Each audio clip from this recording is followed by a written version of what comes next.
tai wanakusanyika pamoja.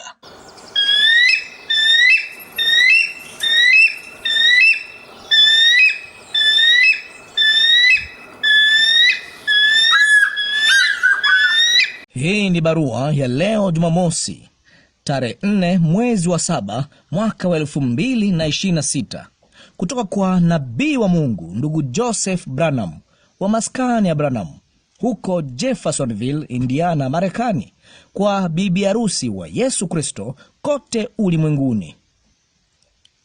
Mpendwa bibi harusi mkamilifu, lakini kuona udanganyifu wa adui, kamwe hatujawahi kuwa na wakati kama huu tunaoishi sasa. Ni wakati wa ujanja sana, udanganyifu kuliko wakati wowote. Na ninapoona hilo, uniletea hili kwamba Mkristo anapaswa kuwa mwangalifu zaidi siku ya leo kuliko alivyowahi kuwa katika wakati mwingine wowote. Ndugu Branham alimwambia bibi harusi maneno haya karibu miaka 61 iliyopita hadi sasa. Udanganyifu wa yule adui miaka 61 iliyopita ulikuwaje ikilinganishwa na sasa? Ili kuliweka hilo katika mtazamo tofauti, teknolojia ya dunia miaka 61 iliyopita ilikuwaje ikilinganishwa na vile ilivyo leo? Mwaka wa 1961 ulikuwa ndio mwanzo wa mbio za anga. Kompyuta zilikuwa zenye fremu kuu kubwa zenye ukubwa wa chumba, zikifanya kazi kupitia mirija ya utupu na kadi za panchi ambazo zilihitaji wanasayansi maalum kuzipanga. Simu zilifungwa ukutani na zilitegemea waya wa shaba wenye waya na analogia, fremu kuu za transistor, taipureta za mitambo, mifumo ya kuhifadhi karatasi na vikokotoo vya mwanzoni vya kimitambo. Lakini leo tuna interneti, mifumo ya akili mnemba ambayo ina uwezo wa kuunda sanaa, uandishi na kusaidia kazi kwa wakati halisi. Roketi za kibinafsi zinazokwenda Mars, simu janja za kuenea mfukoni, saa janja na vifaa vya kibinafsi vinavyoendeshwa na mitambo ya kimataifa isiyotumia waya, ambayo huunganisha mabilioni ya watu mara moja kupitia sauti, maandishi na video, wasaidizi wa kiroboti. Ujanja na udanganyifu wa yule adui ni zaidi ya hapo awali. Uzao mwovu wa Shetani uko katika kukomaa kukamilifu, nao umeunda Edeni ya Shetani.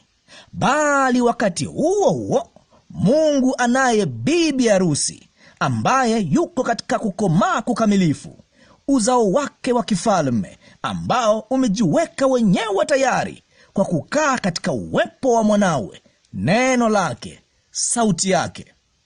Mungu yeye alijua ilitakiwa aandae njia ya kumdumisha bibi harusi wake katika wakati huu wa udanganyifu na mwovu, njia kamilifu ambayo hawangehitaji kushangaa, kukisia au kuchukua neno la mtu yeyote kwa neno la kweli lisilogoshiwa. Yeye alijua wangehitaji kuisikia wao wenyewe sauti ya Mungu, kwa sababu yeye alituonya kwamba itafanana sana kiasi kwamba ingewadanganya walio wateule. Kama yamkini watu wangeweza kupakwa mafuta, wajazwe na Roho Mtakatifu na wawe wa uongo, ilibidi aandae njia. Kwa hivyo akatengeneza njia kamilifu kwa ajili ya bibi harusi wake, ambayo ingeonekana haiwezekani wakati yeye alipoanza kuirekodi sauti yake mwaka wa 1947, kwamba kwa ncha ya kidole chao ulimwengu ungeweza kusikia wao wenyewe kila neno yeye alilosema, hata katika lugha yao wenyewe. Hakungekuwa na maswali, kushangaa. Wao wangeweza kuisikia Bwana asema hivi wao wenyewe. Yeye hata ametengeneza njia ambayo angeweza kumuunganisha bibi harusi wake kote ulimwenguni ili kuisikia sauti yake wote kwa wakati mmoja. ili waweze kuwa katika nia moja, kwa umoja, wakimsikia yeye akinena. Ilimbidi yeye amchukue mjumbe wake, bali yeye aliiacha sauti yake, neno lake kamilifu, kwa ajili ya bibi harusi wake mkamilifu. Kwa kuisikia na kudumu na sauti yake, angejua wao hawawezi kudanganywa. Na ndilo hili hapa. Hivyo ndivyo ambavyo Mungu uliimarisha kanisa lake, kila neno kwa jinsi yake. Mtu hataishi kwa mkate tu, bali kwa kila neno linalotoka kinywani mwa Mungu. Tunajua huku ni kuamini kila neno ambalo Roho Mtakatifu asemalo. Bali kwangu mimi, ninayo heshima kubwa zaidi ambayo mwanadamu amewahi kupewa. Ninaweza kusikia kwa masikio yangu sauti halisi ikinena kila neno linalotoka kinywani mwa Mungu. Hakuna njia nyingine kwangu mimi. Mungu ametoa njia nyingi za kuwaokoa watoto wake, bali kwangu mimi Mungu ameiandaa njia kamilifu ya kumkamilisha bibi harusi wake. Leo Shetani anafasiri vibaya sehemu ya andiko linalohusu siku hii. Yeye atakuacha ujue yote yale Yesu aliyotenda yalikuwa sawa kabisa. Atakuacha ujue yote yale ndugu Branham aliyotenda yalikuwa sawa kabisa, na alikuwa nabii wa Mungu.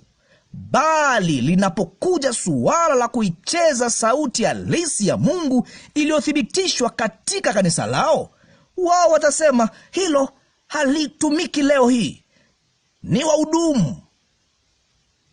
Hilo ndilo tu lote linalompasa kufanya. Unaona, ni kuwafanya watu kuamini hilo namna hiyo, na ni hilo tu, kwani huwezi kuondoa neno moja kwalo au kuongeza neno moja kwalo, lakini hilo ndilo afanyalo. Kiongozi wako wa kiroho anawekea mkazo nini kanisani mwako? Ni sauti gani iliyo muhimu zaidi ambayo bibi harusi hana budi kuisikia leo? Unaweza tu kuwa na kimoja kikuu: A, sauti ya wahudumu; B, sauti ya Mungu iliyo kwenye kanda. Kila mbegu lazima izae kwa jinsi yake. Hivyo ndivyo ambavyo Mungu aliimarisha Edeni yake. Mimi sipingi wahudumu kuhudumu.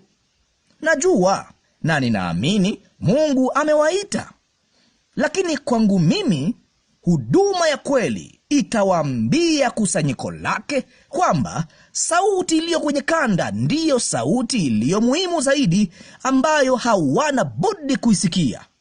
Kwa hivyo, yawabidi wazicheze kanda kanisani mwao, kwani ndiyo sauti kuu. Mimi na nyumba yangu na maskani ya Branham tutadumu na njia kamilifu ya Mungu iliyoandaliwa. Tutabonyeza play na kuisikia sauti ya Mungu. Ningependa kuualika ulimwengu mzima uje kuungana nasi kuisikia sauti hiyo Jumapili hii saa 6 mchana masaa ya Jeffersonville, ni saa 1 jioni Afrika Mashariki, tunapoungana kwa mara nyingine tena kwenye njia yake iliyoandaliwa aliyoichagua kwa ajili ya siku hii. Ndugu Joseph Branham. Ujumbe: Edeni ya Shetani, 65-0829. Maandiko ya kusoma kabla ya kusikia ujumbe: Timotheo wa pili sura 3 mstari wa 1 hadi wa 9. Ufunuo sura ya 3 mstari wa 14. Wathesalonike wa pili sura ya 2 mstari wa 1 hadi wa 4. Isaya sura ya 14 mstari wa 12 hadi wa 14. Mathayo sura ya 24 mstari wa 24.